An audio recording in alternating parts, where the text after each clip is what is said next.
The U.S. wine industry is currently facing a multitude of threats. Some winery owners in California's Napa Valley say it may be a long time before they can financially recover from the damage brought on by wildfires this year.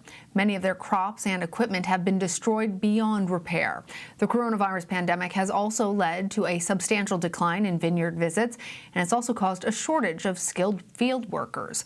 For more on all of this, let's bring in Tim Carl. He's a contributing writer for the Washington Post. Hi there, Tim. Thanks for joining us. Hello. It's really a terrible situation out there. The ongoing glass fire has devastated about 30 wineries in Napa and Sonoma counties since erupting at the end of September. What kind of financial hit has the industry taken, both globally and here in the U.S.? Well, it's difficult to tell at the moment. We're still in the middle of it. I mean, the Napa Valley is known as a tourism destination. And when people are reluctant to come because of fires or poor air quality or potentially power outages, like I am in right at the moment, we see a hit. I mean, back in 2017, we had another brutal fire called the Tubbs Fire, and that ended in a $1.2 billion hit to the industry. The jury's still out. We've actually had 2 fires in this fire season, which is very different. California has actually had 4 million burned acres this year. That's a record. And to put that into context, California in general only has 101 million acres of land to begin with. So 4 million acres burned, did I say 400? 4 million acres burned is 4% of the entire state has burned. Much of that is wine country. Northern California, where I am, produces quite a bit of wine, but California in general produces 85% of the wine made in the U.S.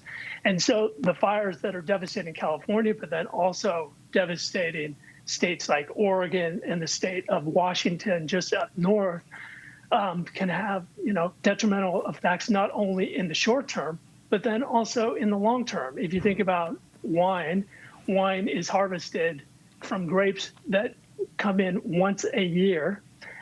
Those grapes then are made into wine, and that wine might sit in a tank or in a barrel for quite a long time. And so you end up with a situation where you have devastating effects not only initially, wineries burn, wine lost in barrel, right, but then also beyond that, what about the long-term effects about wine in the pipeline? Right.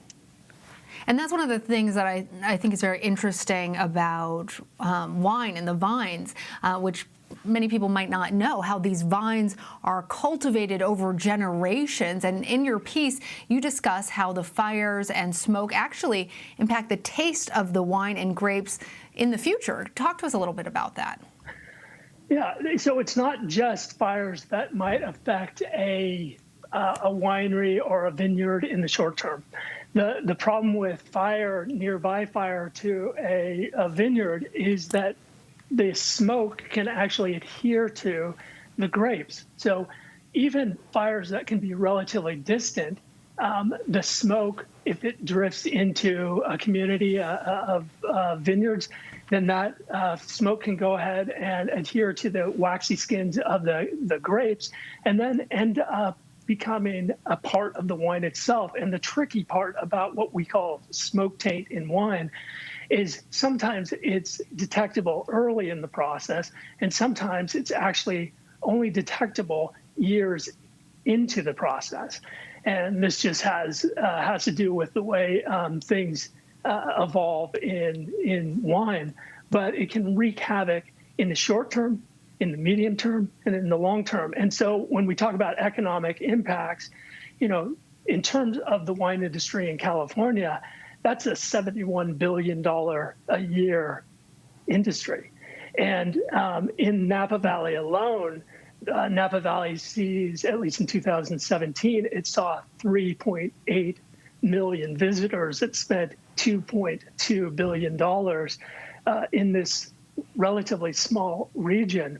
And when you take away the ability for those folks to come in because of either fear of the actual fires or fear of potential downstream effects of that, it's a big hit. 50% of the jobs in the Napa Valley are actually wine industry related. And Tim, you're actually a former winery owner as well as a journalist. So how can California vineyards and wineries better prepare for fires moving forward?